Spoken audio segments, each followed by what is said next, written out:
Amados irmãos, Evangelho de João, capítulo 19, nós vamos ler a partir do verso 17. Queria pedir que os irmãos que puderem se coloquem de pé para fazermos essa leitura. Nos diz assim, irmãos, a palavra do Senhor. Então os soldados encarregaram-se de Jesus. Levando a sua própria cruz, ele saiu para um lugar chamado Caveira, que em aramaico é chamado Gólgota. Ali o crucificaram e com ele dois outros, um de cada lado de Jesus. Pilatos mandou preparar uma placa e pregá-la na cruz com a seguinte inscrição: Jesus Nazareno, o Rei dos Judeus. Muitos dos judeus leram a placa, pois o lugar em que Jesus foi crucificado ficava próximo da cidade, e a placa estava escrita em aramaico, latim e grego. Os chefes dos sacerdotes dos judeus protestaram junto a Pilatos: não escrevas o Rei dos Judeus, mas sim que esse homem se dizia Rei dos Judeus. Pilatos respondeu: o que escrevi, escrevi. Tendo crucificado Jesus, os soldados tomaram as roupas dele e as dividiram em 4 partes, uma para cada um deles, restando a túnica. Esta, porém, era sem costura, tecida numa única peça, de alto a baixo. Não a rasguemos, disseram uns aos outros, vamos decidir por sorteio quem ficará com ela. Isso aconteceu para que se cumprisse a escritura que diz: dividiram as minhas roupas entre si e tiraram sortes pelas minhas vestes. Foi o que os soldados fizeram. Perto da cruz de Jesus estavam sua mãe, a irmã dela, Maria, mulher de Cleopas, e Maria Madalena. Quando Jesus viu sua mãe ali e perto dela o discípulo a quem ele amava, disse à sua mãe: aí está o seu filho. E ao discípulo: aí está a sua mãe. Daquela hora em diante, o discípulo a recebeu em sua família. Vamos orar. Pai, nós rogamos ao Senhor que o Senhor fale ao nosso coração e que a Tua palavra, ó Deus, ela possa nos inundar e nos transformar para a honra e glória do Teu nome, em nome do Senhor Jesus. Amém. Amém, queridos. Pode se sentar. Amados irmãos, esse texto fala da crucificação de Jesus. A crucificação de Jesus, irmãos, além de ser um evento histórico, é o cumprimento das Escrituras. É um evento histórico e também o cumprimento das Escrituras. Após o julgamento injusto, aquele justo estava sendo condenado com a morte. Mas observe, não por causa dos pecados dele, mas por causa dos nossos pecados. Nós veremos hoje que mesmo na cruz, Jesus estava reinando.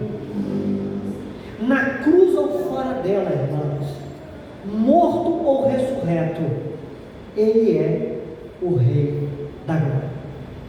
Pois bem, eu queria que você imaginasse por um momento Jesus carregando a cruz.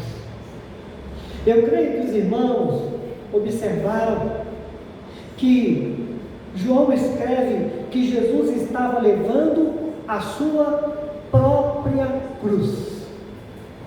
Ele estava levando a sua própria cruz. Aquela cruz foi esculpida para ele. Aquela cruz estava preparada para ele. Mas eu queria que você observasse uma coisa.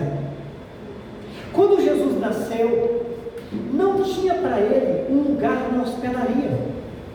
E ele viveu sem ter onde reclinar a sua cabeça. Jesus, irmãos, no tempo que ele passou aqui, ele precisou de ter coisas emprestadas, porque ele não tinha. Observe, a manjedoura onde ele nasceu foi emprestada. Os barcos onde ele subiu para pregar a palavra foram emprestados. As casas onde ele descansou não pertenciam a ele. O jumentinho que ele utilizou para aquela entrada em Jerusalém, aquela entrada triunfal, foi emprestado, não era dele. O lugar onde ele celebrou a última ceia com os discípulos foi emprestado, não era dele. Queridos irmãos, até o túmulo onde ele foi sepultado foi emprestado, não era dele. Além dos discípulos que ele tinha, que ele teve aqui, o que a Bíblia diz que ele possuiu foi a cruz. João foi enfático ao dizer: ele estava levando a sua cruz. A sua cruz. Jesus assumiu, irmãos, aquele instrumento de execução. Ele tinha que transportar aquela cruz, irmãos, por uma distância de quase 1,5 km. Mas ele não estava, irmãos, bem fisicamente naquela hora. A Bíblia nos conta que ele estava bastante ferido. Além de ter que transportar uma cruz por uma distância considerável, ele estava bastante ferido. Ele morreria uma morte que era para criminosos, de forma cruel e vergonhosa. Mas considere uma coisa: Jesus não estava sendo fraco, ele estava sendo fiel. É diferente, é muito diferente. Então, notemos que, em algum momento, irmãos, não está relatado aqui com detalhes, mas nos outros evangelhos, nos conta que, em algum momento, Jesus ele recebeu ajuda para levar a cruz. Os soldados que estavam ali ordenaram que um homem chamado Simão pegasse a cruz e levasse. Não sabemos a que altura da caminhada, não sabemos em que momento isso aconteceu. Aliás, não sabemos o motivo pelo qual aconteceu. Mas uma coisa é certa: nenhum homem na história pôde fazer o que Simão fez: pegar aquela cruz e transportar, tendo tirado a cruz do ombro de Jesus, claro que por pressão dos soldados, ele levou aquela cruz. Um privilégio que ele teve, o privilégio de ajudar. Aliás, podemos aqui nos lembrar de uma palavra de Deus em Filipenses capítulo 1, 29, que esse acontecimento de Simão pode nos levar a refletir. Paulo disse, irmão, que a nós foi concedido a graça não de somente crer em Cristo, mas também de sofrer por Ele. Naquele momento, Simão era um homem que estava mostrando um pouco do que é sofrer por causa de Cristo. Mas veja uma coisa: por que será que aqueles soldados tiraram aquela cruz do ombro de Jesus por um tempo daquela caminhada? Tem algumas hipóteses. Não sabemos se por causa das duras feridas que ele já tinha sofrido, Jesus estava lento na caminhada e os soldados estavam com pressa. Pode ser isso. Jesus carregando aquele peso, ferido, machucado, caminhando lentamente por causa da sua condição naquele momento. Então, de repente, para poder acelerar o processo, os soldados ordenam que alguém leve aquela cruz para que ele pudesse caminhar mais rápido. Ou quem sabe, eles queriam que Jesus estivesse com as costas livres, para que eles pudessem continuar agredindo Jesus. Quem sabe? Eles temeram que, por causa das feridas e do peso da cruz, Jesus não conseguisse chegar ao Gólgota, ao Calvário, onde ele teria que ser crucificado. Queridos, seja lá qual for a intenção, qual tenha sido a intenção daqueles guardas, de fato, nada impediria Jesus de chegar naquele monte chamado Calvário, Gólgota ou Monte da Caveira. Nada. Porque a Bíblia diz que Jesus seria crucificado. A palavra se cumpriu. Então, amados, vejam, depois então dessa caminhada debaixo de sofrimento, a palavra de Deus nos mostra que Jesus, ele é pendurado entre criminosos. Jesus no meio, um criminoso à sua direita e um criminoso à sua esquerda.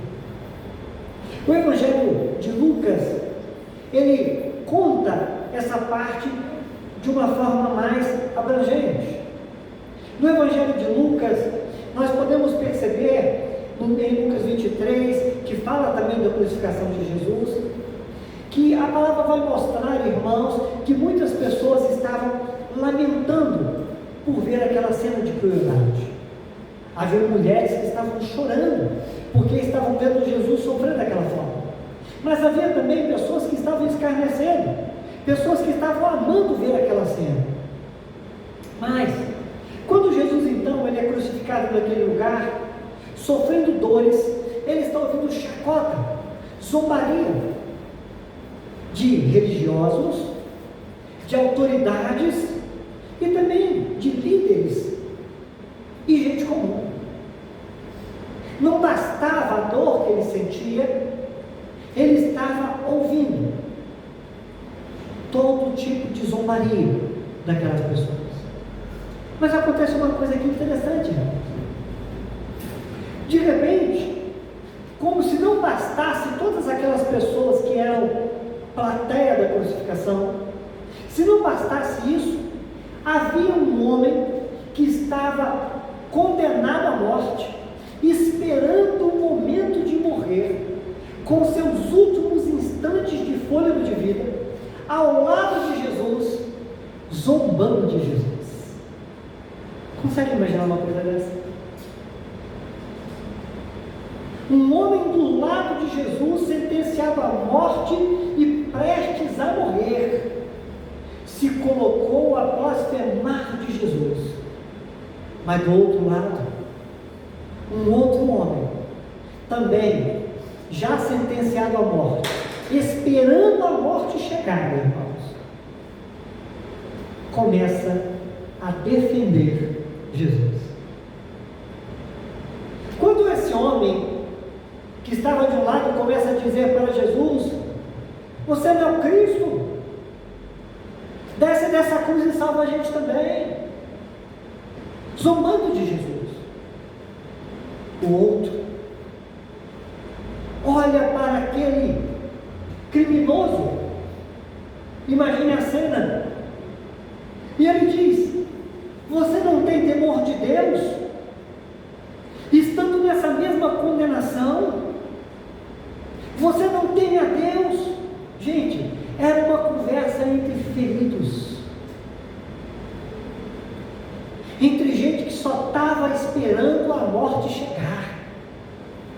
Um de um lado zombando de Jesus e o outro do outro lado chamando a atenção dele. O que você está dizendo?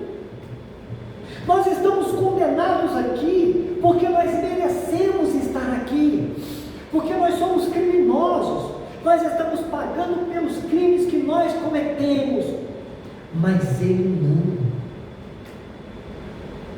Ele não está aqui porque cometeu crime algum. E aí, irmãos, esse homem que estava ali condenado à morte, ele olha agora para Jesus. Depois de ter repreendido aquele outro criminoso, ele olha para Jesus. E, queridos irmãos, ele faz uma oração. Não sabemos onde aquele homem aprendeu aquilo. Não sabemos de onde ele ouviu falar de Jesus, e se tem ouvido, ou se foi um discernimento que ele recebeu naquela hora, ou foi alcançado por uma graça que fez ele entender tudo que estava acontecendo ali naquele momento. O fato, irmãos, é que ele olha para Jesus e ele diz: Senhor, lembra-te de mim quando vieres em teu reino. Você consegue perceber a grandeza disso, irmãos? Esse homem não estava vendo Jesus multiplicar pães, não estava vendo Jesus sarar um homem que era cego, ele não estava vendo um homem curar um paralítico, ele não estava vendo Jesus realizar nenhum milagre, ele estava vendo Jesus à beira da morte numa cruz, ensanguentado, com uma coroa de espinhos, aguardando também a morte chegar. Ele olha para Jesus e diz: Senhor, lembra-te de mim quando vieres no teu reino. Esse homem não estava olhando com olhos naturais, irmãos. Esse homem não estava olhando de maneira comum. Esse homem foi alcançado por uma graça de Deus naquela hora, porque ele não enxergou ali apenas um homem ensanguentado, ele enxergou ali o Cordeiro de Deus que tira o pecado do mundo, o Cordeiro de Deus em pleno sacrifício. Ele estava vendo ali, no seu último momento de vida, a esperança. A esperança. Portanto, ele ora: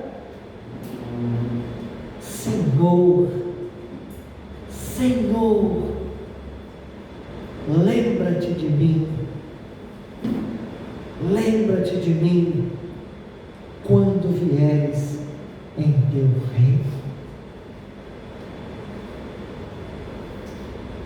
E Jesus responde. Jesus olha para ele e diz: em verdade te digo que hoje estarás comigo no paraíso. Irmãos, que cena gloriosa! Num cenário de morte, num cenário de dor, onde havia choro, lamento, mas também havia zombaria e incredulidade, Jesus estava salvando.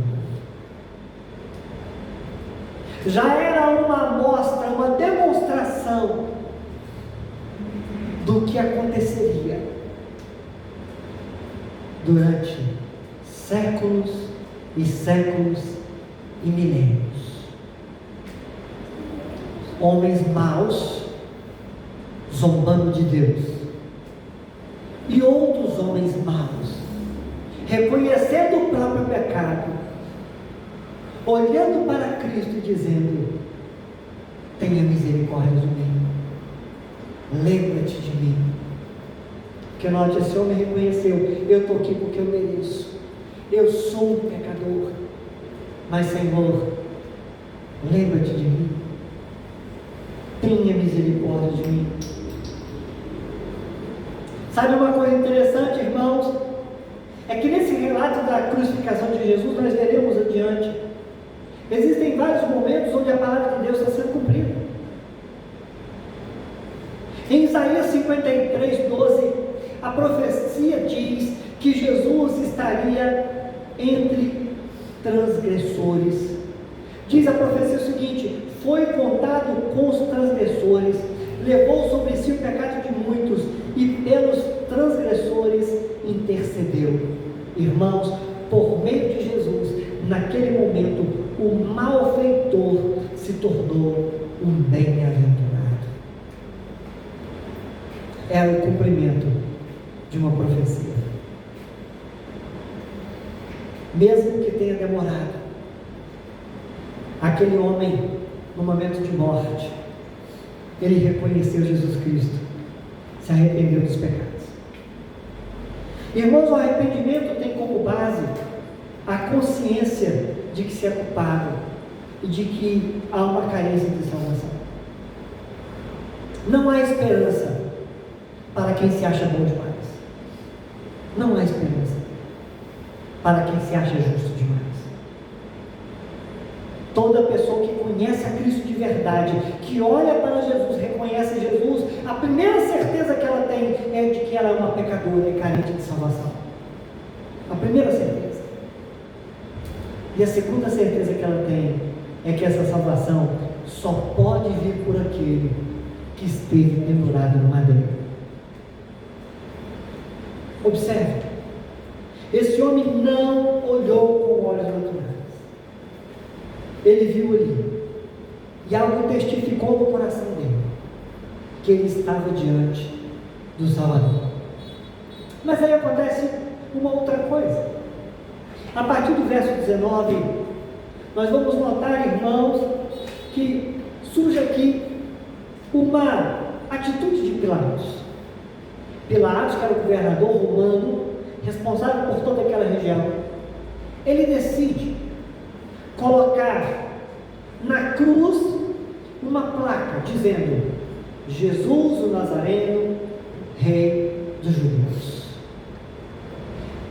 Irmãos, se lembram que Pilatos, ele estava enfadado com os judeus. Pilatos nunca gostou de judeus. Os romanos toleravam os judeus. Pilatos não tinha nenhum prazer com os judeus. E ainda tinha passado um momento ali, como a gente viu nas semanas anteriores, e ele insistindo com os judeus, dizendo: gente, esse homem não tem culpa de nada. Vocês estão querendo matar ele por quê? A Bíblia diz explicitamente que ele queria livrar Jesus daquela sentença, mas ele não poderia, porque Jesus tinha que morrer. Chegou a hora, cumpriria-se ali o plano de Deus. Mas ele lidou com os judeus e ele viu o desejo, sabe, que os judeus tinham de matar Jesus, mesmo que não houvesse nenhuma prova concreta de crime algum. Então, Pilatos não deixou barato. Ele entregou, porque ele também não estava preocupado com a verdade de Cristo, mas por uma questão política, ele não perdeu a oportunidade de provocar os judeus. Sabe por quê? Porque qual era a estrutura, irmãos, dessa inscrição na placa que estava na cruz? Que era um costume. Colocava-se o nome da pessoa, de onde a pessoa era e qual foi o crime que ela cometeu. Então estava lá Jesus, que é o nome dele, o Nazareno, ou de Nazaré, porque Jesus é de Nazaré, e qual é o crime dele? Ele era rei dos judeus. Só que tem um detalhe. Veja, a intenção de Pilatos era humilhar os judeus. Ele só queria fazer isso. Só queria humilhar os judeus. Mas, sem que ele se desse conta disso, irmãos, Pilatos estava servindo aos propósitos de Deus ao inscrever a identidade de Jesus naquela cruz. A intenção dele não era exaltar a Deus, mas ele acabou fazendo isso. Por quê? Porque Deus está no controle de todas as coisas. Preste atenção nisso. Jesus ali, irmãos, ele era o descendente de Davi, que havia sido prometido para Davi, que nunca faltaria rei no seu trono. Nunca faltaria. Eu quero te lembrar de uma coisa. Quando o anjo Gabriel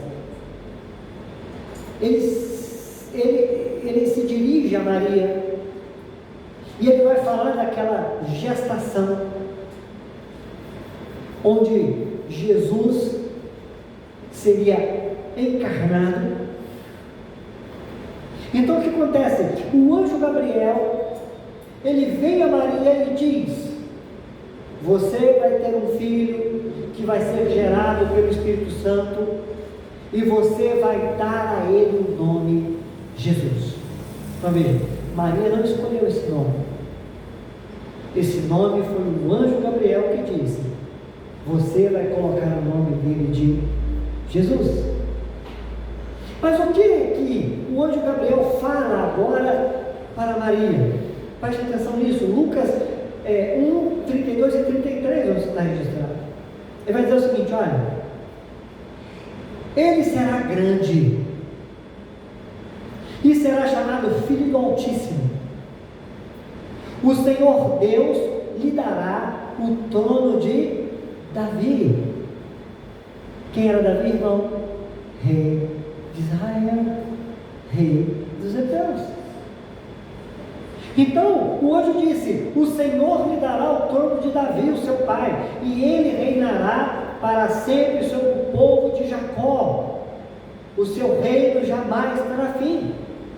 Então, quando Pilatos ele decide escrever ali Jesus, o Nazareno, o rei dos judeus, ele está registrando a verdadeira identidade de Cristo para o testemunho das nações. Mas sabe o que é curioso? Os principais dos sacerdotes ficaram incomodados, porque o lugar da crucificação era um lugar onde transitava muita gente, e começaram a ver aquilo ali e falaram: gente, que negócio é esse? E foram lá para Pilatos. Sabe para quê? Foram pedir para ele: muda o que está escrito lá, escreve lá diferente, fala assim: Jesus, o Nazareno, que se dizia rei dos judeus. Pilatos disse: o que eu escrevi, é o que vai ficar lá. Era o testemunho da identidade daquele que estava sendo morto no nosso lugar. Mas, queridos irmãos, tem uma coisa interessante aqui também nesse texto. A palavra nos conta que Pilatos teve o cuidado de escrever isso em 3 línguas: hebraico, o aramaico, em grego e em latim. Era a época da Páscoa, muitas peregrinações, muita gente ia para aquele lugar. Então ele escreveu em vários idiomas, para que todas as pessoas que pudessem passar ali, que passassem por ali, pudessem entender aquilo que estava escrito. Certo teólogo, irmãos, observou o seguinte: que sem se dar conta, Pilatos preparou com esse título um folheto evangelístico. Colocou lá um folheto evangelístico para que todo mundo que passasse ali pudesse ver o que está acontecendo. Mataram Jesus, o Nazareno, o rei dos judeus. Mas, queridos, nós temos aqui mais um cumprimento de profecia. Versos 23 e 24.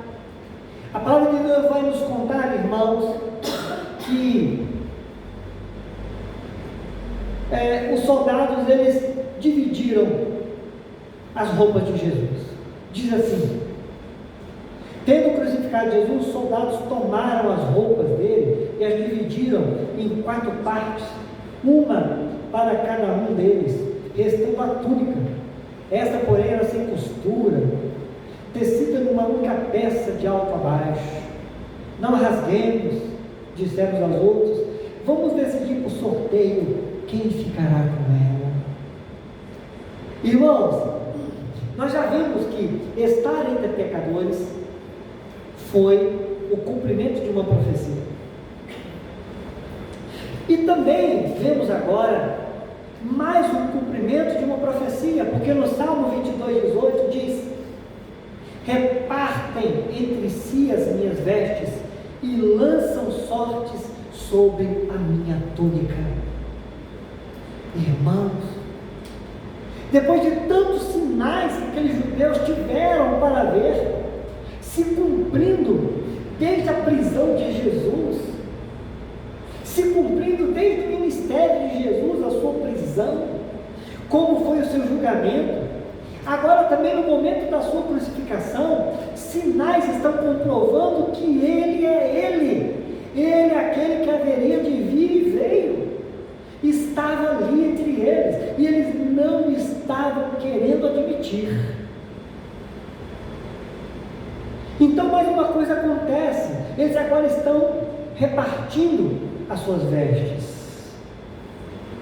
Sabe o que nós aprendemos com isso, irmão? É que cada detalhe da crucificação estava no controle soberano de Deus. Todos os detalhes estavam no controle e na soberania de Deus. Sabe o que isso deve significar para mim e para você? Nós podemos, irmãos, ter segurança na fidelidade de Deus. Todas as palavras de Deus se cumprirão, nenhuma falhará, porque Ele é fiel e poderoso para cumprir tudo o que diz. Tudo o que diz. Os profetas estavam lá atrás, lendo isso tudo, imaginando como que isso seria. Aqui no tempo de Jesus, os discípulos e todos aqueles judeus estavam presenciando tudo que estava acontecendo. E hoje, nós estamos aqui refletindo sobre tudo que aconteceu. Mas tem uma coisa: existem muitas coisas que não se cumpriram ainda, e que às vezes pode passar no seu coração: meu Deus, será que isso vai acontecer? Eu pergunto para você agora, diante dessas informações, diante da veracidade, do cumprimento documentado, e quero te lembrar que a Bíblia é um documento histórico, a inerrante palavra de Deus, o livro mais vendido no mundo. Se tudo que nós estamos lendo aqui, irmão, comprova o que a história pode também registrar, comprovar, eu te faço uma pergunta: por que às vezes nós duvidamos ou ficamos inseguros com relação ao amanhã, sendo que devemos confiar na palavra que Ele nos entregou? É por isso que a Bíblia diz, irmão, que o mundo passa e a sua concupiscência, mas as pessoas que fazem a vontade de Deus permanecerão para sempre. A palavra de Deus se cumpre. E aí, irmãos, último ponto, versos 25 a 27. Mostra Jesus se compadecendo em pleno sofrimento. Talvez a gente pudesse imaginar, né, que uma pessoa na condição que Jesus estava pudesse ficar na expectativa de que todo mundo deve ficar com pena de mim, com dó de mim. Nós vemos, irmãos, que Jesus já havia orado pelos ignorantes, porque nos evangelhos podemos ver que ele orou: Pai, perdoa, porque eles não sabem o que fazem. Jesus já tinha prometido a salvação para aquele homem que estava do seu lado, à beira da morte. E agora, irmãos, ele está olhando para Maria e para João. Quem poderia imaginar, irmãos, que ele teria disposição para cuidar de alguém, estando ele dilacerado? Quem poderia esperar que ele, na condição em que ele estava, ele teria condições, capacidade de se compadecer de outra pessoa? Mas, irmãos, em plena agonia, ele demonstrou cuidado e amor. Porque a Bíblia nos conta que ele olhou, irmãos, viu ali sua mãe e perto dela o discípulo a quem ele amava, que é o próprio João que escreveu esse evangelho.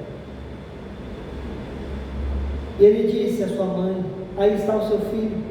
E ao discípulo: aí está a sua mãe. Daquela hora em diante, o discípulo a recebeu em sua família. Queridos, em agonia, Jesus demonstrou amor e cuidado. Você sabe o que ele está nos ensinando aqui? Ele está nos ensinando, irmão, que nenhuma tribulação dessa vida deve nos levar a abandonar nossas responsabilidades familiares. Veja, nenhuma situação dessa vida é justificativa para abandonarmos as nossas responsabilidades familiares.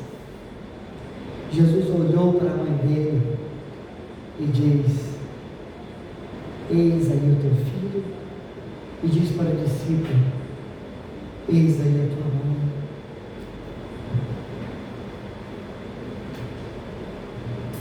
Ele estava naquela hora, irmão, sendo o provedor para a mãe dele e o provedor para João. Agora preste atenção nisso. Sabe qual foi a solução de Jesus para Maria e para João? A solução foi a seguinte: João, cuide de Maria. E disse: Maria, cuide de João. Deus, com a graça dele, irmãos, ele usa pessoas para cuidar de pessoas. A expressão do amor e do cuidado de Deus, na maioria das vezes dessa vida, ela vai ser manifesta a partir de pessoas que cuidam de pessoas que ajudam pessoas. E foi isso que Jesus fez. Eles deviam se ajudar. A solução foi usar ambos para o cuidado mútuo. Deveriam se ajudar na vida. Ô meu irmão, quem está diante de Jesus vai aprender que deve ajudar o seu próximo nessa vida. Quem está, irmão, em Cristo vai entender isso, que precisa ajudar o outro enquanto vive, e que Deus vai usar alguém para te ajudar. É assim que Deus faz. A conclusão, queridos irmãos, é que a cruz foi um lugar de sofrimento indescritível, e como foi dito na introdução, seja na cruz ou fora dela, seja morto ou ressurreto, Jesus é o Rei da Glória. Sempre foi e há de ser. Sempre será.